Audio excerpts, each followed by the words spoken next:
दोस्तों, मैं फ़ज़ल हुसैन अपने चैनल में आपका इस्तकबाल करता हूं। आज हम आपके सामने लेकर आए हैं नीट 2020 के फिजिक्स पार्ट का सॉल्यूशन। नीट में पिछले सालों के हिसाब से 180 प्रश्न आते रहे हैं, जिनमें 45 फिजिक्स, 45 केमिस्ट्री और 90 बायोलॉजी की हुआ करते थे।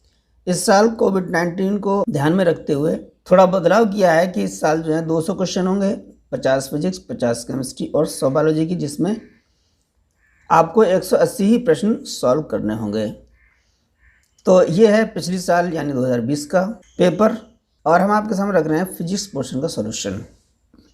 इसमें पहला प्रश्न है, किसी गिटार में समान पदार्थ की बनी दो डोरियों ए और बी के स्वर हल्के से मेल नहीं खा रहे हैं और 6 हर्ट्ज की आवृत्ति के विस्पंद उत्पन्न कर रहे हैं। जब बी में तनाव को कुछ कम कर दिया जाता है तो विस्पंद आवृत्ति बढ़कर 7 हर्ट्ज हो जाती है। यदि ए की आवृत्ति 530 हर्ट्ज है तो बी की आवृत्ति मूल आवृत्ति क्या होगी? तो ये गिटार की दो डोरियां हैं, ये मान लिया हम ए मान लेते हैं, ये बी मान लेते हैं। इसकी आवृत्ति अगर वी ए है और इसकी वी बी है तो अज्ञात आवृत्ति वी बी होगी हमारी वी ए प्लस माइनस विस्पंद की स्थिति। अब डोरी ए की मूल आवृत्ति 530 है तो फिर विस्पंदन की स्थिति जो है 6 है, तो वी बी यानी बी डोरी की आवृत्ति 530 प्लस माइनस 6 होगी। अब वी बी या तो होगी 536 यानी 6 ज़्यादा, या होगी 524 यानी 6 कम, या तो ज़्यादा होगी 6 या कम होगी। जब बी में तनाव को कुछ कम कर दिया जाता है तो विस्पंद आवृत्ति बढ़कर 7 हर्ट्ज हो जाती है, यानी इसमें तनाव कम किया गया तो इसकी विस्पंदन की आवृत्ति जो होगी वो बढ़ गई यानी 7 हो गई। तो ये तभी मुमकिन है जब बी की मूल आवृत्ति हमारी 524 हो। तो असली जो बी की मूल आवृत्ति होगी वो क्या होगी? 524 हर्ट्ज। तो इसमें डी ऑप्शन सही है। अगला प्रश्न है, किसी पीएन संधि डायोड में अवक्षय क्षेत्र की चौड़ाई में वृद्धि का कारण है। ऑप्शन में दे रहे हैं अग्रदिशिक और पश्चदिशिक वाष्प दोनों में, ये भी गलत है। अर्धदिशिक धारा में वृद्धि, ये भी गलत है। केवल अग्रदिशिक वाष्प में, ये भी गलत है, क्योंकि पश्चदिशिक वाष्प की स्थिति में पी भाग के कोटर बैटरी के ऋणात्मक टर्मिनल की ओर गति करते हैं तथा एन भाग के कोटर धनात्मक टर्मिनल की ओर गति करते हैं। इस स्थिति में अवक्षय क्षेत्र की चौड़ाई में वृद्धि होती है, यानी पश्चदिशिक में अवक्षय क्षेत्र की चौड़ाई में वृद्धि होती है, जबकि अग्रदिशिक वाष्प में अवक्षय क्षेत्र में कमी होती है, इसलिए पश्चदिशिक वाष्प ये सही होगा। तो डी ऑप्शन इसका भी सही है। तीसरा प्रश्न है, R1 और R2 त्रिज्याओं, जो R1 और R2 त्रिज्याएं हैं इनमें संबंध दिया है। R1 है R2 से 1.5 गुना यानी 1.5 R2 के दो कॉपर के ठोस दो गोलों के ताप में 1 डिग्री केल्विन की वृद्धि करने के लिए आवश्यक ऊष्माओं की मात्राओं का अनुपात है। तो गोले जो हैं ठोस हैं और कॉपर के हैं, तो इसमें ऊष्माओं की मात्राओं का अनुपात निकालना है 1 डिग्री केल्विन की वृद्धि करने के लिए। तो हम जानते हैं कि Q बराबर हमारी क्या होती है? ms डेल्टा G, जहाँ S जो है पदार्थ की विशिष्ट ऊष्मा है। अब m जो है उसका द्रव्यमान है, तो द्रव्यमान हमारा आयतन गुणा घनत्व होता है। T हमारा तापांतर है, इसमें 1 डिग्री केल्विन दिया गया है। अब V जो है गोले का आयतन हम लगा देते हैं। Q यानी ऊष्मा है, गोले का आयतन 4/3 पाई R Q rho S delta T। यहाँ देखें तो पाई 4/3 ये घनत्व है S और ये डेल्टा T 1 डिग्री है। ये सारी चीज़ें क्या हैं? कांस्टेंट हैं। तो Q डायरेक्टली प्रोपोर्शनल है R Q के। तो Q1 अपॉन Q2 बराबर हो जाएगा R1⁻³ अपॉन R2⁻3। R1 जो है हमारी 1.5 R2 के बराबर है, तो 1.5 को हम लिख सकते हैं 3/2 यानी 1.5। तो ये हो जाएगा R1 की वैल्यू 3/2 R2 अपॉन R2, इस पे घात हमारी कितनी है? 3। 8 वर्ष कैंसिल हो गया, 3/2 2 पे 3 की घात है, 3 पे 3 की घात कितना हो जाएगा 27 बटे 2 पे 3 की घात 8। तो ये आ जाएगा Q1 यानी पहले गोले की ऊष्मा बटे दूसरे गोले की ऊष्मा, और हमें निकालना है आवश्यक ऊष्मा की मात्राओं का अनुपात। तो ये आ गया है 27 बटे 8। तो ये सी ऑप्शन में है 27 बटे 8, तो सी ऑप्शन हमारा सही है। चौथा प्रश्न, कोई श्रेणी एल सी आर परपथ किसी एसी वोल्टेज स्रोत से संयोजित है। जब एल को हटा लिया जाता है तो धारा और वोल्टता के बीच π/3 का कलांतर होता है। यदि इसके स्थान पर परपथ से सी को हटाते हैं तो भी धारा और वोल्टता के बीच कलांतर π/3 रहता है। यानी पहले एल हटाया तब भी कलांतर π/3 और सी हटाया तब भी कलांतर जो है π/3 है धारा और वोल्टता के बीच। इस परपथ का शक्ति गुणांक कितना होगा ये हमें सॉल्व करना है। तो कोई श्रेणी एलसीआर परपथ है, तो कोई एलसीआर सर्किट जो है हमारा, इस परपथ के लिए धारा और वोल्टता के बीच जो कलांतर होता है वो फाई बराबर tan inverse XL XC upon XR। ये हमारे एल के लिए प्रतिबाधा है, सी के लिए प्रतिबाधा और आर के लिए प्रतिबाधा है। अब इसमें क्या होता है कि जब एल को हटा लिया जाता है तो एल जब हटा लिया जाएगा तो XL क्या हो जाएगा 0 हो जाएगा। अब फाई कितना होगा यानी धारा और वोल्टता के बीच कलांतर tan इनवर्स ये हमारा 0 हो गया माइनस XC अपॉन XR। इसको हम पॉजिटिव वैल्यू ले लें तो ये आ जाएगा हमारा, यानी इसका मापांक modulus tan inverse XC upon XR, ये बराबर आता है π/3। अब इसी परपथ में हमने C हटाते हैं। अब हमारे C को हटा देंगे तो XC क्या हो जाएगा 0 हो जाएगा। तो कलांतर हमारा कितना होगा फाई बराबर tan inverse XC upon XR, ये भी हमारा कितना है π/3। तो यहाँ से देखें tan inverse XC upon XR ये भी π/3 है, और tan इनवर्स XC हटाया है तो यहाँ XL होगा, तो ये आ जाएगा XL upon XR tan inverse XC upon XR। tan inverse हट जाएगा तो XL अपॉन XR बराबर XC अपॉन XR, XR से XR कट गया, यहाँ से आया हमारा XL बराबर XC। तो अब इसकी LCR की जो प्रतिबाधा है उसकी वैल्यू कितनी आएगी, Z बराबर आ जाएगी रूट, सूत्र होता है XR प्लस स्क्वायर में है XL माइनस XC का होल स्क्वायर। XL और XC दोनों कैसे आई हैं इसमें बराबर हैं तो ये 0 हो जाएगा, तो Z बराबर कितनी आ जाएगी XR का स्क्वायर। अब यहाँ पर ये XR है जो हमारी R के बराबर होगी, तो रूट है ये, तो Z बराबर यानी प्रतिबाधा बराबर आ जाएगी R। हमें निकालना है शक्ति गुणांक। शक्ति गुणांक है हमारा cos फाई और ये होता है R अपॉन Z के बराबर। R Z भी R के बराबर है, R से R कट गया, कितना आ जाएगा 1। तो शक्ति गुणांक हमारा 1 के बराबर आया है जो ए ऑप्शन में है, तो ए ऑप्शन ही हमारा सही है। पांचवा प्रश्न, किसी मीनार के शिखर से किसी गेंद को 20 मीटर प्रति सेकंड के वेग से ऊर्ध्वाधर अधोमुखी फेंका गया है। कुछ समय पश्चात यह गेंद धरती से 80 मीटर प्रति सेकंड के वेग से टकराती है।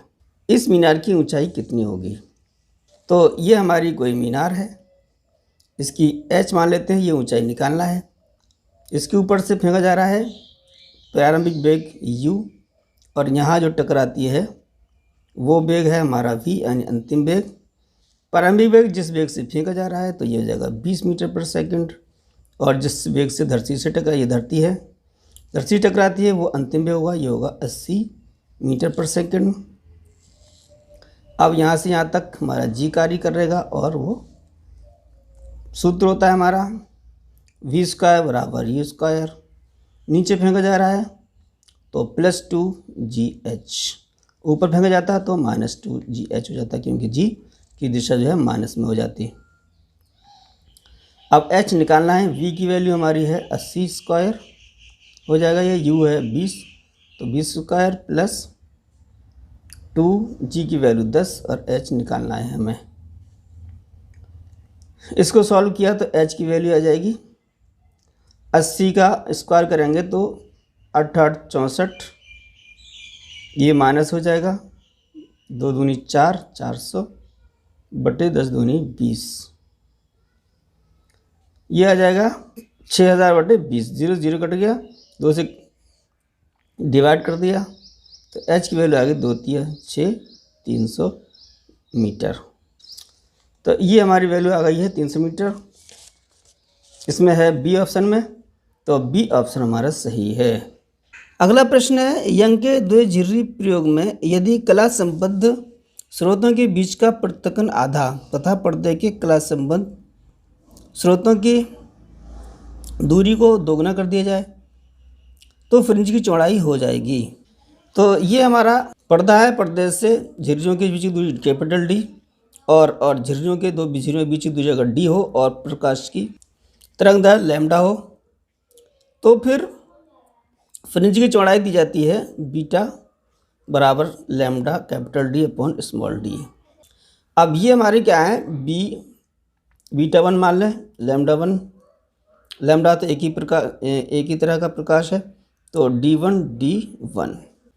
अब हमारा क्या किया गया, स्रोतों के बीच पृथक्कन आधा कर दिया गया, तो B2 बराबर हो जाएगी D1 अपॉन 2, यानी ये आधा हो गया, तथा पर्दे से कला संबद्ध स्रोतों के बीच की दूरी को दोगुना कर दिया, यानी जो पर्दे की दूरी थी उसको हमने दोगुना कर दिया है, लैम्डा लैम्डा ही है, तो ये हो जाएगा 2D1। अब देखते हैं इसका अनुपात, यानी तुलना कर रहे हैं, बीटा 1 अपॉन बीटा 2 बराबर lambda D1 upon D1 upon lambda 2D1 upon D1 upon 2। Lambda lambda कटिएगा, D1 D1 D से कट गया। अब ये 2 जो है ऊपर पहुंच जाएंगे क्योंकि D1 अपॉन 2 है, और ये 1 हो गया, 1 अपॉन 2 गुणा 2 यानी 4।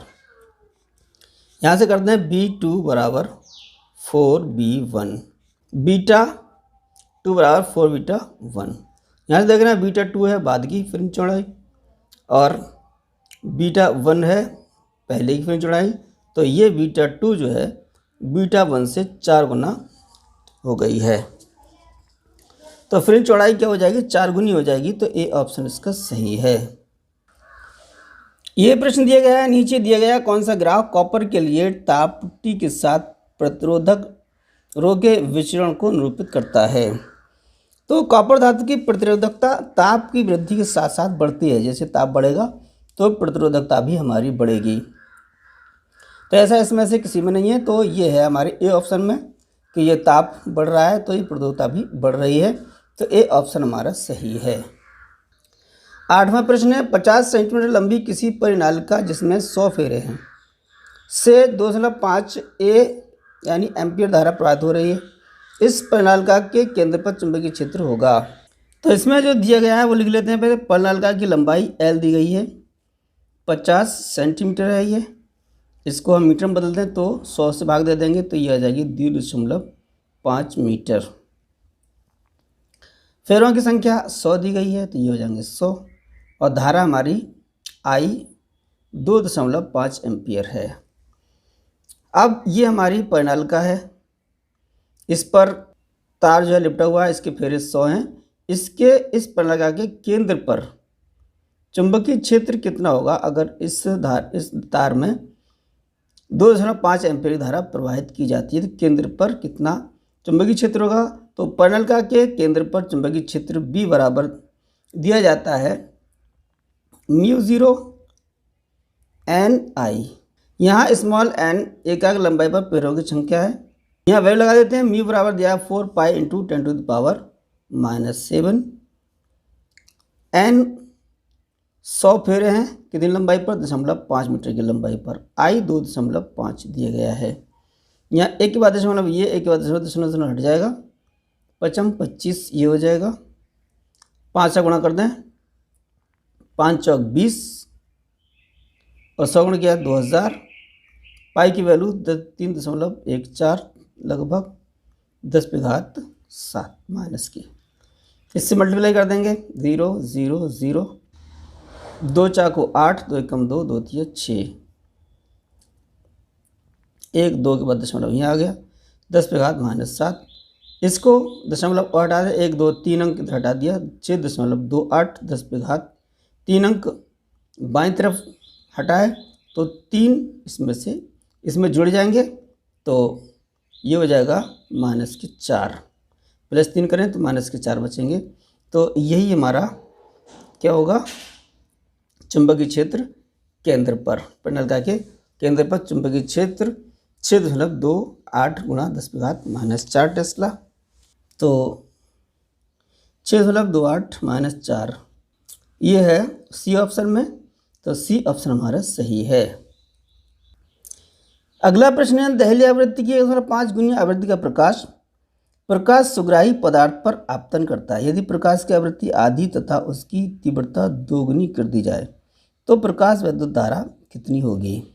तो दहली आवृत्ति की 1.5 गुनी आवृत्ति का प्रकाश जो हमारा आपतित किया जा रहा है वो क्या है, 1.5। अगर दहली आवृत्ति ν0 हो तो 1.5 ν0 की आवृत्ति का प्रकाश पे आपतित किया जा रहा है। अब यदि प्रकाश की आवृत्ति आधी करी जाए, प्रकाश की आवृत्ति आधी करी गई, तब उसकी आवृत्ति कितनी होगी, v'/v/2, और v हमारी है 1.5 ν0 और ν0 है हमारी दहली आवृत्ति /2। 2 से डिवाइड कर देंगे, 0 2 7 14 5 10। ये हमारा क्या है, <1। ये जो आवृत्ति है वो दहली आवृत्ति से कम है, तो फिर धारा क्या हमारी आएगी, प्रकाश विद्युत धारा हमारी क्या हो जाएगी, 0 हो जाएगी। तो 0 बी ऑप्शन में है, तो बी ऑप्शन ही हमारा सही है। अगला सवाल है, किसी स्क्रूगेज का अल्पतमांक 0.01 मिलीमीटर है तथा इसकी वृत्तीय पैमाने पर 50 भाग हैं, तो इससे स्क्रूगेज की चूड़ी अंतराल कितना होगा। तो ये जो स्क्रूगेज का अल्पतमांक है ये 0.01 mm, ये वृत्तीय पैमाने के 1 भाग की पिच है, ये है 1 भाग की। अब वो कह रहे हैं 50 भाग की अगर पिच, अगर वृत्तीय पैमाने पर 50 भाग है तब उसकी पिच कितनी होगी। 1 का मालूम है, 50 का निकालना है, ज़्यादा का निकालना है, तो क्या करेंगे, मल्टीप्लाई कर देंगे 50 का, तो ये आ जाएगा 0.5 मिलीमीटर। तो 0.5 mm ये है ए ऑप्शन में, तो ए ऑप्शन हमारा सही है। 11वां प्रश्न है, 4 किलो और 6 किलो द्रव्यमान के 2 पिंडों के सिरों को किसी द्रव्यमान रहित धुरी से बांधा गया है। इन्होंने किसी घर्षण रहित गिरनी से गुजरती है।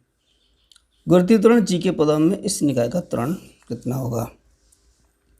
तो ये गिरनी है, इसमें घर्षण रहित है, कोई घर्षण नहीं है। ये हमारे 6 किलो है और ये है 4 किलो। तो जाहिर है ये वजन ज़्यादा है तो ये नीचे की तरफ चलेगा, तो ये यहाँ पर हम त्वरण मान लेते हैं ए, तो इसका त्वरण कितना होगा। तो ये त्वरण हमारा कहलाएगा नेट वेट। यहाँ पर 4 किलो है, 6 किलो, ये इधर खींचेगा, ये इधर खींचेगा, तो नेट वेट हो जाएगा 6 - 4। यहाँ पर नीचे की तरफ जो जी बल लग रहा है वो 2 किलो पे लगेगा, इंटू जी बटे कुल वेट 4 और 6, तो ये हो जाएगा 2/10। तो ये आ जाएगा त्वरण जी के पदों में 2 पंजे 10 g/5। तो ये है g/5 पहले ऑप्शन में, तो ए ऑप्शन हमारा सही है। 12वां प्रश्न है, ट्रांजिस्टर क्रिया के लिए नीचे दिया गया कौन सा कथन सही है। तो ट्रांजिस्टर क्रिया में आधार क्षेत्र बहुत पतला था निम्न डोपित होता है, जबकि उत्सर्जन क्षेत्र उच्च डोपित और संग्राहक क्षेत्र आंशिक मोदित होता है। तो इसमें आधार क्षेत्र बहुत पतला और हल्का डोपित होना चाहिए। तो ये कथन बी ऑप्शन है वो सही है कथन ये। निम्नलिखित में से किसके लिए बोर मॉडल मान्य नहीं है? तो बोर का सिद्धांत हाइड्रोजन तथा हाइड्रोजन जैसे परमाणु यानी हीलियम, ड्यूट्रॉन आदि के लिए वैध है।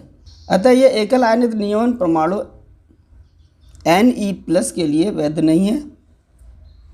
तो इसका भी बी ऑप्शन सही है। त्रिज्या r की कोई केशिका नली जल में डूबी और इसमें जल ऊंचाई h तक चढ़ गया है। केशिका नली में भरे जल का द्रव्यमान 5 ग्राम है। त्रिज्या 2r की कोई अन्य केशिका नली जल में डूबी है। इस नली में ऊपर चढ़े जल का द्रव्यमान होगा। तो हम जानते हैं केशिका नली में चढ़े द्रव की ऊंचाई, यहाँ पर पहली नली में h ऊंचाई पर चढ़ा है, दूसरी नली में हम h1 h2 मान लेते हैं। ये r1 है मान लिया r, और ये 2r है r2 मान लेते हैं इसको। इसमें द्रव्यमान हमारा m1 होगा, h1 ऊंचाई तरह और ये होगा m2। तो ऊंचाई बराबर 2s cos theta upon rho g r के बराबर दिया जाता है। यहाँ देख रहे हैं s cos थीटा रो और g ये कांस्टेंट है, r हमारी बदल रही है दोनों नलियों में। तो h प्रेफरेंस टू होगी 1/r के। तो इस तरीके से h1/h2, तो ये आ जाएगा हमारी r2/r1। r2 है 2r, r1 है r से r कट गई, तो ये आ गई 2। तो h1 आ गई 2h2। अब हम निकालेंगे द्रव्यमान। h ऊंचाई तक चढ़े हुए द्रव का द्रव्यमान होता है AH, यानी केशिका नली का क्षेत्रफल और ऊंचाई, और ये हमारा रो। तो इसकी जो संबंध है h1 h2 का, तो m1/m2 बराबर क्या हो जाएगा h1/h2, क्योंकि a भी कांस्टेंट है, रो भी कांस्टेंट है, h बदल रही हैं।